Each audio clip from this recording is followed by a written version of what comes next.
প্রত্যেকটা দিন সকাল হলে আমাদের মেয়েদের কিন্তু সংসারে কাজের পরে মনে হয় যে কি রান্না করব আর কি খাবার হবে সেটাই নিয়ে কিন্তু আমরা ব্যস্ত হয়ে পড়ি।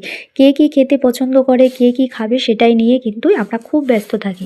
তো সেরকম দেখো আজকে কিন্তু আমাদের বাড়িতে দুপুরবেলা রান্না হচ্ছে সয়াবিন। তো সয়াবিনের তরকারি হচ্ছে আর কি কি সঙ্গে থাকছে সেটাই কিন্তু তোমাদের সঙ্গে সবটাই শেয়ার করব।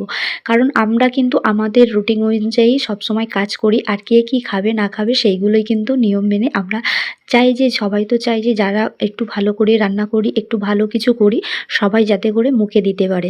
তো সেই জন্য দেখো আমিও চেয়েছিলাম সেরকম আমাদের জন্য সয়াবিনের তরকারি, আর এদিকে বাবা বলেছিল, "আমি তো সয়াবিনের তরকারি খাবো না, আমার জন্য একটু বড়া ভাজা করো।" তো বাবা কেন একাই খাবে? যেই কথা সেই কাজ। তো সবার জন্যই চলো একটু বড়া ভাজা করাই যাক। বাবা একা খাবে কেন? আমরা সবাই খাবো। তো সেই জন্য একটু বেশি করে মুসুর ডাল আর খেসার ডাল দুটোই পেস্ট করেছি, দুটো মিশিয়ে পেস্ট করেছি। করে এখন কিন্তু আমি গরম গরম বড়া ভাজছি, আর এইদিকে দেখো বাবু তো বলছে, "মা আমার বড়া ভাজা খেতে খুব দারুণ লাগে।"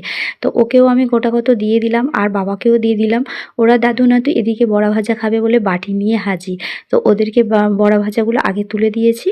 দিয়ে এদিকে দেখো আমি গরম গরম কয়েকটা ভেজে নিয়েছি, আর গরম ভাতের সঙ্গে যদি বা তুমি বড়া ভাজা খাও বেশ দারুণ লাগে। এদিকে দেখো আজকে কিন্তু দুপুরের মেনুতে ছিল কড়াই শাকের ঘন্ট, চালতার চাটনি আর সয়াবিনের তরকারি আর বড়া ভাজা। তো দুপুরের খাওয়া দাওয়ার পর্ব শেষ। তারপরে দেখো রাত্রিবেলা বরমশাই বলেছিল সন্ধ্যাবেলায় যে আজকে রাতের আর কিছু খাবার করতে হবে না। তো আমি আজকে নিয়ে যাব বিরিয়ানি। আর বিরিয়ানি খাবে বলে বাবু কয়েকদিন বেশ বায়না করছিল বাবা বিরিয়ানি আনবে। তো কয়দিন ধরে অনেকটা রাত করে বাড়ি আসছিল, তখন কিন্তু দোকানটা ঠিক খোলা ছিল না, তো সেই জন্য ভাবছিল যে নিয়ে আসবো না। তো আজকে একটু তাড়াতাড়ি ছুটিতে চলে এসেছিল, সেই জন্য আজকে দোকানটা খোলা ছিল। তো সেই জন্য আজকে বিরিয়ানিটা নিয়ে নিয়েছে। তো আজকে বিরিয়ানি এনেছিল, আর বাবা এদিকে বলে দিয়েছিল আমাকে সন্ধ্যাবেলায় মুড়ি আর বড়া ভাজা দিয়ে দেবে। তো বাবা মুড়ি আর বড়া ভাজা খেয়েছে। তো সেই জন্যে দেখো আমরা কিন্তু দু প্লেটই অর্ডার করেছিল, 2 প্লেটই নিয়ে এসছে। কারণ এদিকে বাবুও তো খাবে অল্প, আর এদিকে আমিও খাবো। আর তারপরে মাও তো অল্প খাবে, তিনিও মুড়ি খেয়েছে, বলেছিল আমাকে অল্প একটু দেবে।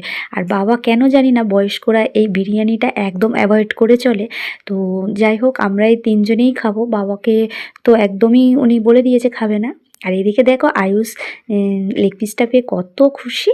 তো ও তো বিরিয়ানি হেভি খেতে পছন্দ করে আর কি।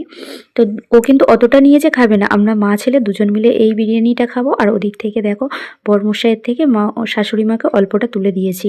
তো শাশুড়ি মা ওদিকে নিয়ে চলে গেছে, আর এদিকে আমরা এখন 3 জন মিলে খাবো।